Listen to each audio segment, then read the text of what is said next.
વિષય હિન્દી કક્ષા 8। તો વાલા વિદ્યાર્થી મિત્રો, આપણે પાઠ 4 જે કવિતા છે ઉઠો ધરા કે અમર સપૂતો, તો એના ભાવાર્થમાં જે સમજણ મેળવી અને ત્યાર પછી એના અભ્યાસની સ્વાધ્યાયની વાત કરીશું। उठो धरा के अमर सपूतो, तो यहाँ पर उठो धरा के अमर सपूतो पुनः नया निर्माण करो। तो यहाँ पर हमको बताया है कि हे भारत के सपूतो, अमर सपूतो जो हर हमेशा अमर रहते हैं, हमको उठकर हमें नया निर्माण करने के लिए यहाँ कहा गया है। पृथ्वी पर नया निर्माण करो। तो निर्माण करने के लिए हमें क्या करना है?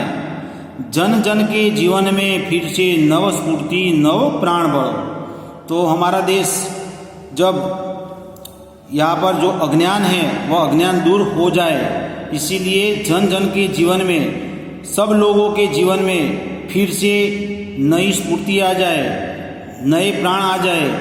ऐसा करने के लिए हमें निर्माण करना जरूरी है। नई प्रात है, नई बात है। तो नई प्रात, नई सुबह है, नई बात है, नई किरण है, ज्योति नई। तो हमें अच्छा अभ्यास करके, हमें पढ़ लिख कर एक नई किरण और नई ज्योति के साथ नई उमंगे, नई तरंगे, नई आस है, सांस नई, और हमको सब नया नया करके हमें आगे बढ़ना है और उनका निर्माण करना है। युग युग के मुरझे सुमनों में नई नई मुस्कान भरो। तो हमारे देश में युगों से जो लोग अनपढ़ है, जो मुरझे पड़े हैं, जो सुमन, जो बालक, जो शिक्षित नहीं है, अशिक्षित है, जो मुरझे हुए सुमनों की तरह है, उनको मुस्कान से भर दो। उठो धरा के अमर सपूतो पुनः नया निर्माण करो। डाल डाल पर बैठा विहग कुछ। तो जिस तरह जो पंछी है वह डाल डाल पर बैठकर रोज सुबह होती है तो वह अपना कलरव करता है और वह अपने बच्चों के लिए खाने के लिए वह उठता है। तो यहाँ पर पक्षी के माध्यम से बताया है। तो जिस तरह डाल डाल पर बैठे विहग कुछ नए स्वरों में गाते हैं, रोज सुबह होती है और नए स्वरों में गाते हैं, इसी तरह हमको भी गुन गुन गुन करते भौरे मस्त उधर मंडराते हैं। जिस तरह भंवरा गुंजन करता है, इसी तरह हमें भी अपने जीवन में उठकर हमें भी पंछी की तरह, विहग की तरह कुछ नया स्वरों में गाना है। नवयुग की नूतन वीणा में नया राग नव गान भरो। तो हमें नूतन वीणा में नया राग भरना है। हमारी जो रचना थी, हमको नई रचना बनानी है और नए स्वर से हमको गान करना है। उठो धरा के अमर सपूतो पुनः नया निर्माण करो। तो जिस तरह हमारे देश के लिए कई जो संत थे, जो सैनिकों थे, उन्होंने हमारे देश को आज़ाद कराने में अपने प्राणों की बलिदान दिया, इसी तरह हमें भी हमारे देश के लिए हमें कुछ करना है। इसीलिए यहाँ कहा गया है उठो धरा के अमर सपूतो पुनः नया निर्माण करो। हमारे जीवन में जो आलस है उनको छोड़कर कुछ नया करने की बात यहाँ पर बताई हुई है। कली कली खिल रही इधर वह फूल फूल मुस्काया है। तो जिस तरह कली से फूल खिलता है, इसी तरह हमें धीरे धीरे हमारे जीवन में नई नई जानकारी प्राप्त करनी है। हमारे ज्ञान में हमको बढ़ावा करना है। नया कुछ सीखने के लिए हमको फूल बनना है। और जिस तरह फूल मुस्काया है, इसीलिए हमें भी हमारे जीवन में हमको भी दूसरों को मुस्काते देखना है।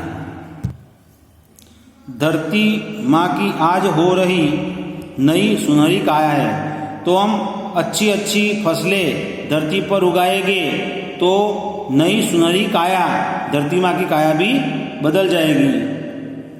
तो धरती माँ की काया बदलने के लिए हमें उन पर अच्छी खेती करनी है। तो यहाँ पर हमको बताया हुआ है। नूतन मंगलमय ध्वनियों से गुंजित जग उद्यान करो, उठो धरा के अमर सपूतों पुनः नया निर्माण करो। तो हमारे देश में नूतन मंगलमय ध्वनियों से भर जाए और जो उद्यान है, जो बगीचा है, वो गुंजित हो जाए, इसीलिए हमको नया निर्माण करने को कहा है। सरस्वती का पावन मंदिर, शुभ संपत्ति तुम्हारी है। तो जिस तरह बच्चे पढ़ने के लिए सरस्वती के मंदिर में जाते हैं, विद्यालय में जाते हैं, इसी तरह यहाँ कहा गया है कि सरस्वती का पावन मंदिर, शुभ संपत्ति तुम्हारी है, तुमसे हर बालक इसका रक्षक और पुजारी है। तो हमें हमारे सरस्वती मंदिर का हमें रक्षण करना है और वहाँ जाकर हमको अच्छी शिक्षा प्राप्त करनी है। यह शुभ संपत्ति हमारी है और इसीलिए उसका रक्षक भी हम हैं और पुजारी भी हम हैं। तो यहाँ बच्चों को यह प्रेरणा देता है। सत सत दीपक जला ज्ञान के, सत सत यानी 100 तो दीपक जलाने से, 100 दीपक जलाने से ज्ञान के नवयुग का आह्वान करो और हम पढ़े और दूसरों को भी पढ़ाए। तो यहाँ पढ़ना है, दूसरों को पढ़ाने की बात की गई है। इसीलिए नवयुग का आह्वान करने के लिए हमको सबको सत सत दीपक जलाकर, ज्ञान के दीपक जला के हमको सबको ज्ञान अर्जन करना है। उठो धरा के अमर सपूतों पुनः नया निर्माण करो। तो हमें बताया है कि अमर सपूतों, तुम अपने देश के लिए अच्छा ज्ञान प्राप्त करो, देश का विकास के लिए कुछ नया कार्य करो और इसके कारण ही हम नया निर्माण कर सकते हैं। तो आ एनो भावार्थ હતું। હવે અભ્યાસ જોઈએ। आशय स्पष्ट कीजिए। युग युग के मुरझे सुमनों में नई नई मुस्कान भरो, उठो धरा के अमर सपूतों पुनः नया निर्माण करो। तो आनो શું કહેવાનો અર્થ છે?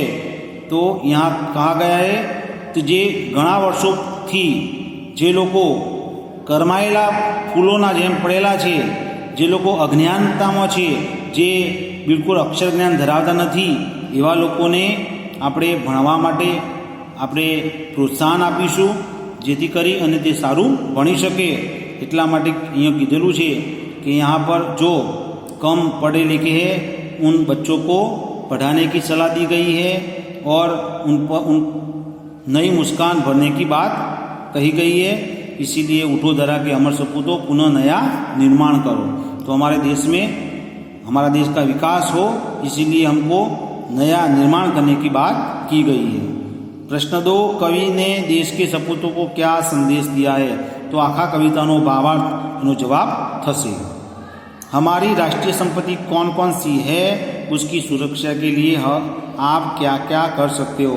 तो अपनी जो राष्ट्रीय संपत्ति है, तो जिस तरह हमारा जो विद्यालय वह भी एक राष्ट्र की संपत्ति है, उनके लिए हमें क्या करनी चाहिए, और जो हमारा जो बाग बगीचा है, जो मंदिर है, तो यह सब हमारी राष्ट्रीय संपत्ति है।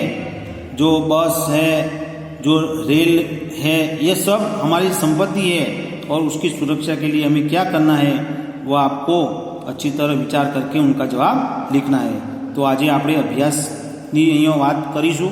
તમારે એનો જવાબ સરસ સારા અક્ષરે લખવાનો થશે। અસ્તુ।